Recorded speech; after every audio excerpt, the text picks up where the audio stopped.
Part 1 में हमने देखा कि काली अपनी क्लास को अपना इंट्रोडक्शन देता है। अब हम जानेंगे कि क्या काली के क्लासमेट उसके इंट्रोडक्शन से प्रभावित होते हैं।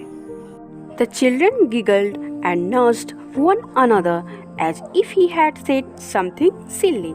बच्चे जो हैं वो गिगल्ड करते हैं यानी कि हंसते हैं और नज्ड यानी कि वो लोग हैं सो एक दूसरे को अपनी कहनी से पुश करते हैं, जैसे कि काली ने कुछ मूर्खता भरा बोल दिया हो।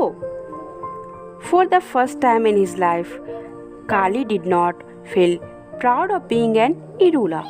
यह फर्स्ट टाइम था लाइफ में जब काली अपने इरूला होने पे बिल्कुल भी गर्वान्वित महसूस नहीं कर रहा था। He wished he was just like others, an ordinary boy with a bus conductor father. उसकी यह इच्छा हो रही थी कि वो भी दूसरों बच्चों की तरह एक साधारण लड़का रहता जिसके पापा बस कंडक्टर होते। Anyway, that was 2 months ago. Kali was getting used to it, but it was hard, and his schoolwork got slower and slower. खैर, इसको गुजरे हुए 2 महीने बीत चुके थे और काली को अब इसकी आदत हो गई थी, लेकिन यह मुश्किल था और धीरे धीरे उसकी चाल जो उसके स्कूल की तरफ थी वह धीमी होती जा रही थी। काली reached the school gate as the bell was ringing. As usual, he sat in the back row alone, wishing he had friends. काली जैसे ही पहुंचा वैसे ही बेल रिंग कर रही थी और हमेशा की तरह वो पीछे जाके बैठ गया अकेला। Wishing he had friends यानी कि उसकी इच्छा हो रही थी काश उसके भी दोस्त होते। Wishing he could fail and be thrown out of school. उसकी यह भी इच्छा हो रही थी कि काश वो फेल हो जाए और स्कूल से बाहर निकाल दिया जाए। But failing wasn't easy. He had tried, but however badly he wrote his lessons, the teachers seemed pleased with him. पर फेल करना भी इतना आसान नहीं था, उसने कोशिश की थी। इसके लिए उसने अपने लेसन्स जो बहुत ही गंदे राइटिंग में लिखने की कोशिश की, फिर भी टीचर उससे खुश ही नजर आए।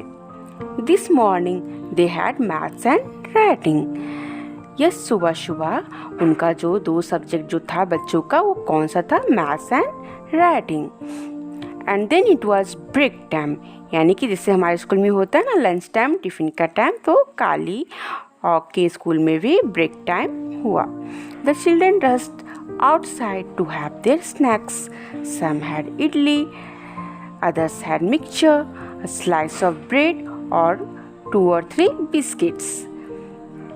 बच्चे बाहर दौड़े अपने लंच के लिए। कुछ के पास इडली था और कोई मिक्सचर लाया था, कोई ब्रेड के स्लाइसेस को लाया था और कोई 2-3 बिस्किट लाए थे। Oh no, fried termites, his favorite actually. But what if someone saw? Kali बोलता है ओह नो, नहीं, फ्राइड टर्माइट्स यानी कि टर्माइट्स का मतलब बच्चों यहाँ पे दीमक है। बहुत लोग टर्माइट्स का भी डिश खाते हैं, तो काली भी फ्राइड टर्माइट्स को लंच में लाया था। वो उसका फेवरेट डिश था, लेकिन वो क्या सोच रहा था अगर किसी ने देख लिया तो क्या होगा।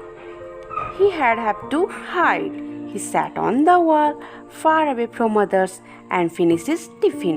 उसे वो छिपाना पड़ा।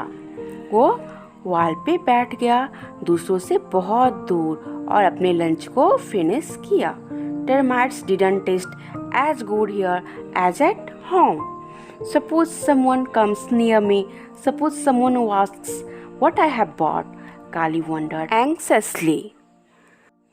टर्माइट्स काली को बहुत ही पसंद था, जैसा हमने पहले देखा था, पर टर्माइट्स अभी काली को उतने टेस्टी नहीं लग रहे थे जितने अच्छे उसे वो घर में खाने में लगते हैं, क्योंकि वो बहुत ही चिंतित था।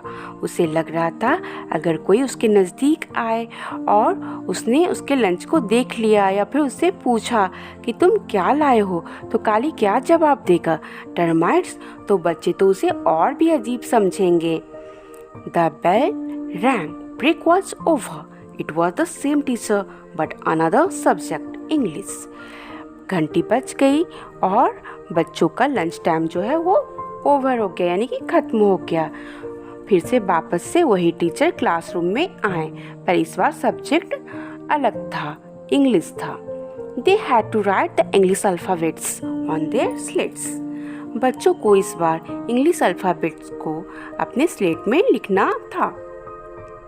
Teacher walked around the room with a stick, hitting a child who had made mistakes.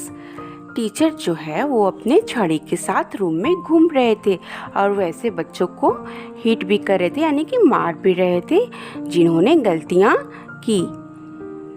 Lucky thought Kali. Lucky that he could make the teacher angry. He would try and make a mess of his slate too. काली सोचता है लक्की किनके बारे में, उन बच्चों के बारे में जिसको टीचर स्टिक से मार रहे थे। वो सोच रहा है काली कि लक्की है वो बच्चे जो टीचर को गुस्सा दिला रहे हैं, और ऐसा करने के लिए काली भी अपनी स्लेट को बिल्कुल गंदा कर दिया, यानी कि उसने जो इंग्लिश अल्फ़ाबेट जो लिखा वो बिल्कुल गंदे तरीके से लिखने की कोशिश की। अगले पार्ट में हम जानेंगे कि क्या काली को टीचर से डांट पड़ती है, क्या वो स्कूल के बाहर निकल जाता है। अगर आपको हमारी वीडियो अच्छी लगी तो फिर इस सब्सक्राइब आइकन को दबाएं और इस बेल नोटिफिकेशन को ऑल में कर